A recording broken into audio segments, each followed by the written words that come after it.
YouTube, what it do, baby? Welcome back to the channel. It's your boy Mose, and we're back with another video in the series we like to call the checkup. It's where we check up and check in with all 32 teams across the league as we are ramping up for training camp. 3 teams already started. Everybody else get to start soon. It's happening. This is for real. We are one step closer to football, baby. One step closer to September. I can't wait. I know you can't wait. So we're not going to waste too much of your time. We're going to get right into this video. We're going to head down to Houston, where it's a lot of turmoil. A lot happening in Houston right now. And it ain't all good. It ain't all good. Let's take a look at some of the losses, because some of these are big. Defensive end J.J. Watt, he requested a trade, or he asked to be released. I'm sorry, not a trade. He asked to be released. They obliged, let him go, and then he got to decide where he wanted to go. It was a big J.J. Watt sweepstakes. He landed on the Arizona Cardinals.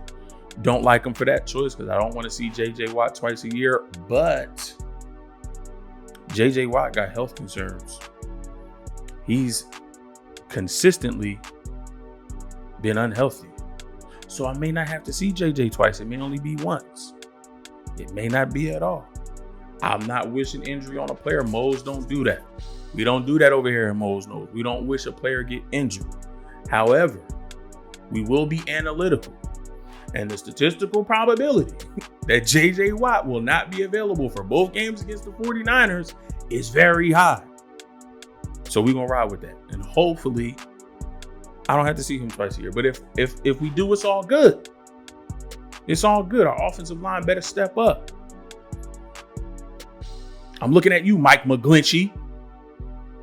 I know everybody been giving you a hard time, Mike. You're very good in the run. We just need you to improve in the pass game. But I feel like this year you're going to do that. I feel like you kind of got a little angry. You tried to act like it didn't affect you. And I'm sure in some ways you tuned it out. But I think it's gonna motivate you. All the negativity that people have been throwing your way, I think it's gonna motivate you to continue to be an excellent run blocker, but to also improve on your pass blocking. I'm claiming it. We're gonna see it this year from Mike McGlinchey. So we're not scared of a JJ Watt. You feel me? Moving on. I don't mean to make everything about my Niners, but you know, sometimes I do that. You know. Moving on. Center Nick Martin. I think this is a big loss for an offensive line that really didn't have much talent on it. Wide receiver, Will Fuller. When he was healthy, he provided you a spark. He provided you that speed that you needed to stretch the defense out. But he had also issues staying healthy. Running back Juke Johnson, no longer available. Guard Zach Fulton, no longer with the team. And I'm listing Deshaun Watson. Yes, he showed up to camp. He's still asking for a trade. And now the rumor is that the Texans are open to trading him. It's going to be a lot. They saying at minimum 3 first-round picks. But the Texans are open to trading Deshaun Watson. But even if they can't find a trade partner in time for the season, he's going to be suspended for, what is it? It won't be conduct detrimental to the team, but it's conduct detrimental to the league. It's something else. I got to look it up again. But it's something like that. He's going to face some type of suspension, whether it's 4 games, 6 games, 8 games. He's going to face some type of suspension. And the fact that he doesn't want to be there, I'm just chalking it up as a loss. Don't count on Deshaun Watson taking a snap for the Texans. He'll either be traded, or at the beginning of the season, he's going to be suspended anyway. So I'm chalking that up as a loss. Moving over to the additions. Now you got to add players because you got to fill your roster up. But now you're in a rebuild mode. You get rid of all your stars. Deshaun Watson wants out.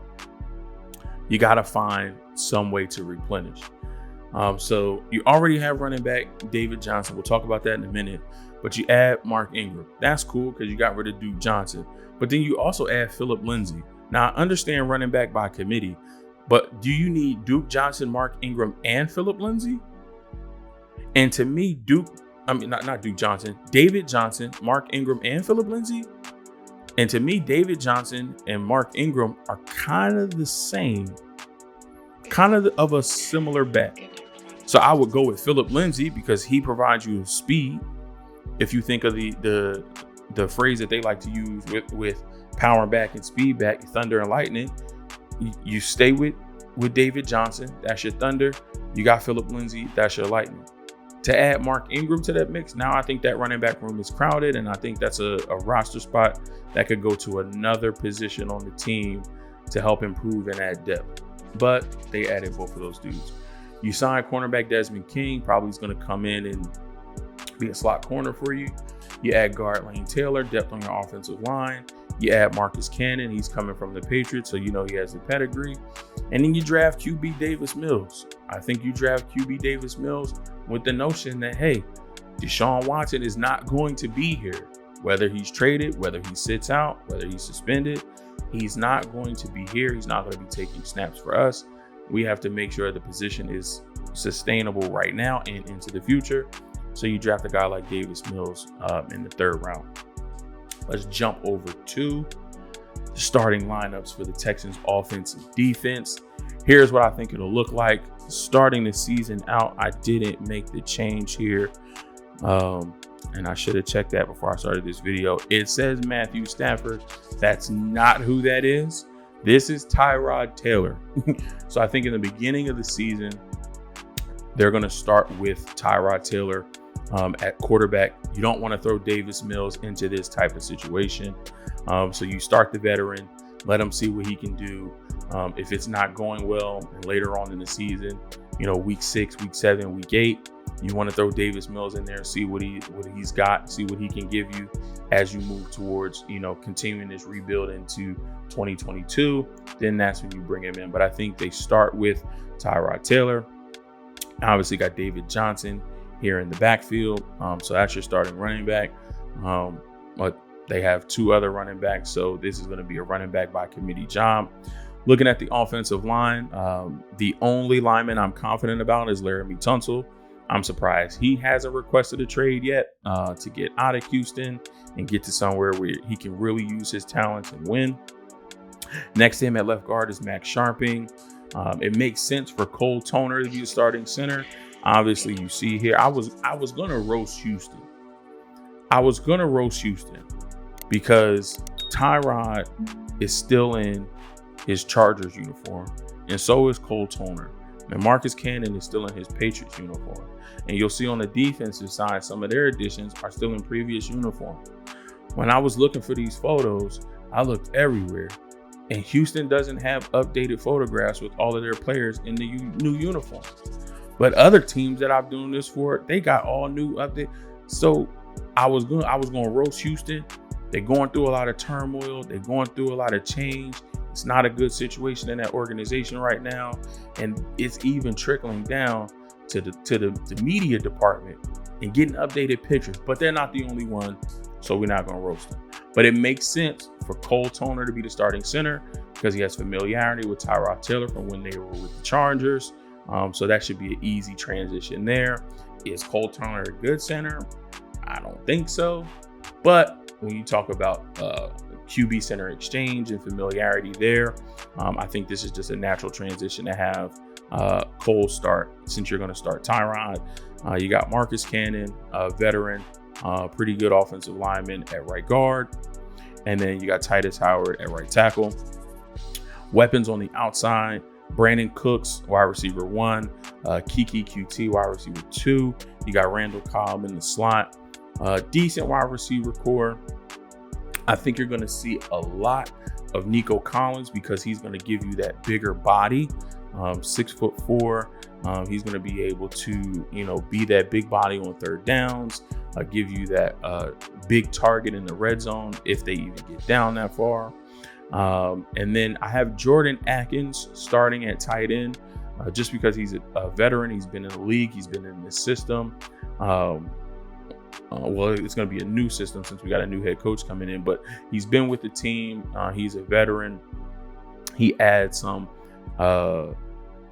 value to him as a run blocker in this offense, but I can definitely see the rookie tight end that they drafted, Brevin Jordan, supplanting him at some point in this season because of his athletic ability, because of his ability to stretch the field. And once, we get to week 6 and they're 2-4, 1-5, or, week 8 and they're 1-7, 2-6, get these young guys some valuable playing time now, see what they can do, what their strengths are, what their weaknesses are, so you can have a better plan going into the offseason of where you want to see them improve and take the next leap. So I have them starting with Jordan Akins, but I can slowly see Brevin Jordan taking some of his reps on the offensive end. Moving over to the defense, as you can see, we got a whole bunch of different colors on here because this is just a potluck right now. Up front, at our defensive ends, we got Charles Omenihu, and we have DeMarcus Walker coming over from the Broncos, who I think will be able to slide in and start right there. We got Malik Collins, former Cowboy, former Raider, stepping in as that nose tackle in this defense. Our linebacking core, which I don't think is a bad linebacking group: Whitney Merciless, Christian Kirksey, Zach Cunningham, Shaq Lawson. I think this is a decent linebacking core. You got the ability to rush the passer with Merciless and Lawson. I think they're really going to have to step up for this defense to be any good. They're going to have to get pressure on the quarterback. They're going to have to get sacks. Kirksey is a veteran, I think, who can be really good. Zach Cunningham can do it all. He can play the pass. He can stop the run. So this linebacking core is actually not bad at all. Looking at the secondary, I got Vernon Hargreaves as our CB1, Lonnie Johnson as our CB2, Justin Reed, the only other player on this Houston team that is a real value outside of Laramie Tunsil. I'm sure he's going to want out of Houston at some point, wants to get to a team where he can win. But he's a great player at the free safety position. I imagine he's going to, continue to keep that up. And then we got Eric Murray as strong safety. That's the Texans offense. That's the Texans defense. The situation is not good. No fault of the current administration, current staff, and who is in place, because they weren't there. I think Bill O'Brien did a lot of things that set this team up for long-term failure, not success. I think ownership is a problem in Houston. And now you have this new regime coming in who has to makeshift after losing J.J. Watt, after losing Deshaun Watson, and, not bringing back Jadeveon Clowney, trading away DeAndre Hopkins. So I think it's going to be up to the coaching staff and the front office to make sure that these guys buy in. By no means is this a playoff caliber team. By no means is this team going to the Super Bowl. Can they be formidable? Can they put up a fight each week? It's possible. But I think it's going to be difficult with everything that's going on right now. It seems to be a dark cloud over this Houston organization, but hopefully they can rise up out of it. I don't see that being this year. That's going to wrap it up for this edition of the Checkup with the Houston Texans. If you like this video, please give it a thumbs up. It helps me out. It helps you out. Helps me curate content to better suit you and still do things that I love to do. So hit that thumbs up. Smash it for me. I greatly appreciate it. If you want to connect with me on social media, I will link all of my social media accounts down below. However you want to get in touch with me, you can do that. Whatever your favorite means is, I'm available on. You can get at me. We can talk about your team. If you're a Texans fan, if you want to vent your frustrations about what your organization is going through, that's what Moses is here for, baby. We family, and there's nothing you can do about it. So I need you to help me out, family. I need you to hit that subscribe button, especially if you're new to Moses. If this is your first or second time here and you're enjoying the content, smash that subscribe button because there's more coming. And because there's more coming, after you smash that subscribe button, I need you to hit that bell icon so that you get notified when the more content that I'm talking about comes out. That way, you know when it's out. You can come in the channel and you can get some more of this knowledge, get some more of this football talk, If you need to decompress, if the wife and kids is getting on your nerves and you just want to talk football, stop by Mo's Nose. I got you covered. Appreciate y'all time and attention. Love y'all so much. And I'll catch you in the next episode. We out.